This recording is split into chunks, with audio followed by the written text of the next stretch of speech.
By the way, I sat down 2 days ago with 4 guys from Boston, all in their 20s. And these are 20-year-old New England sports fans. And I said to them, what are your favorite sports? I figured big Red Sox fans. And they said NFL and MMA. All of them were huge NFL and MMA fans. I think the mainstream media doesn't understand 18 to 38-year-old men love this.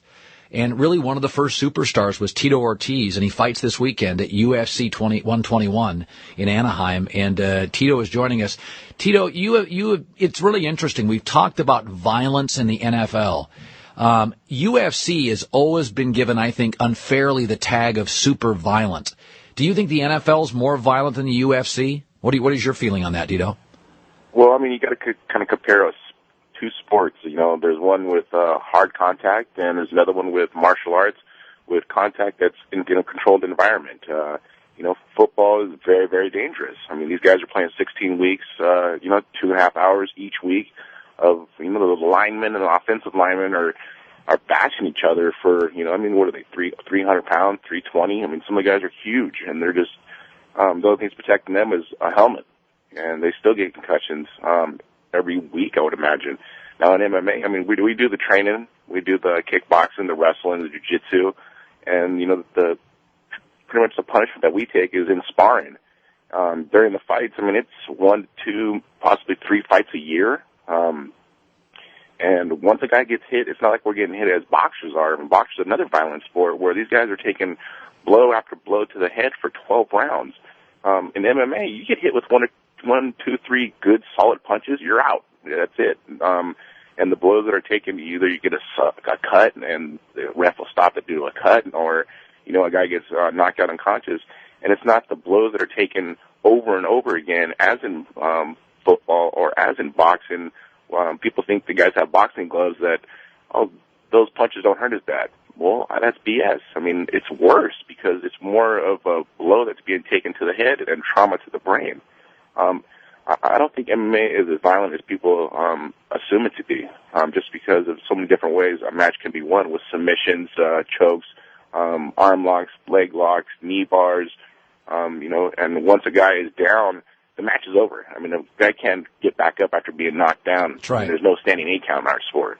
Tito, it's funny. I've argued this for a long time. The mainstream media, because it's new, especially the newspapers, they just didn't get your sport. If you did nominal, small homework on your sport, if you land a clean blow, fight's over. In boxing, you sit there and get hammered for it. I mean, the NFL, to me, is significantly more violent than the UFC and the MMA. And Tito Ortiz, by the way, fighting this weekend, UFC 121. What do you make? What do you make of Brock Lesnar, who, I mean, Tito, whether you like him or not, he's almost like it's like a Hulk Hogan, cartoonish, bigger than life feel to him. What do you make of it?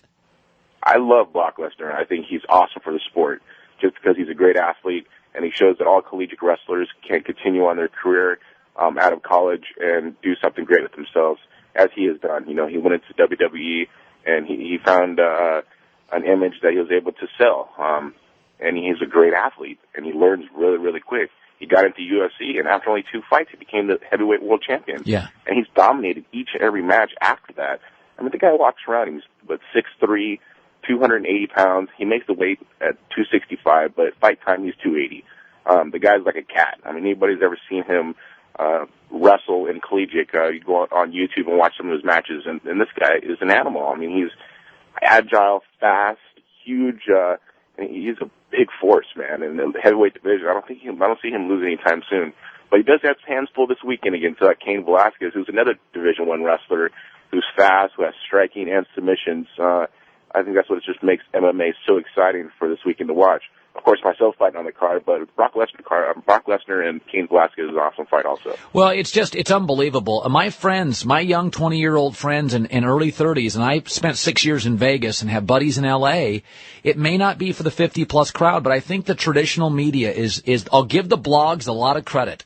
They have embraced you guys from the beginning. They have loyal blog fan bases.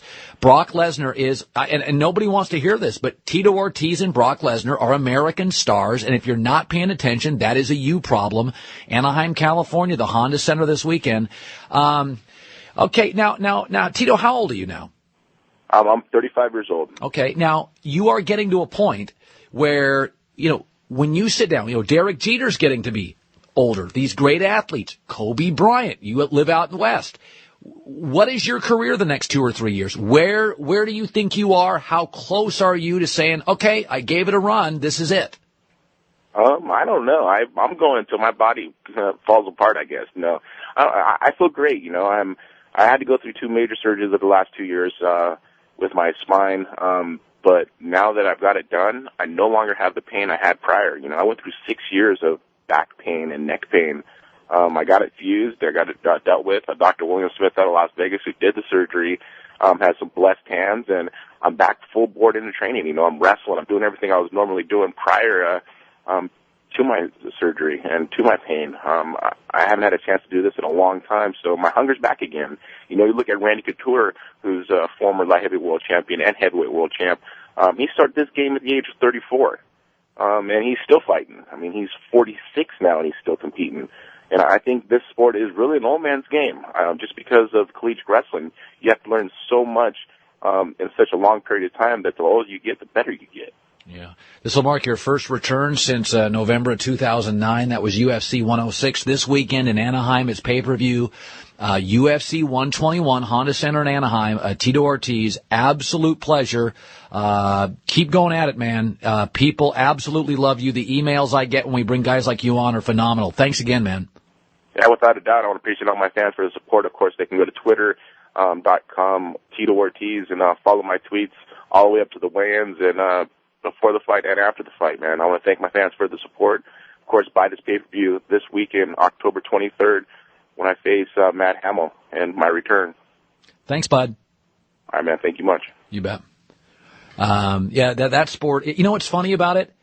And, I'm a 40-year-old guy, is I am shocked that American newspapers are not on. American newspapers are dying for 18 to 30-year-old readers. This is the sport. Do you realize that Brock Lesnar and Tito Ortiz on pay-per-view will have more 19-year-old viewers than the American League Championship Series on free TV? It is a revolution. It is shocking. I remember I used to bash ESPN. They will have more young men watching pay-per-view than the NLCS and ALCS. You gotta pay attention.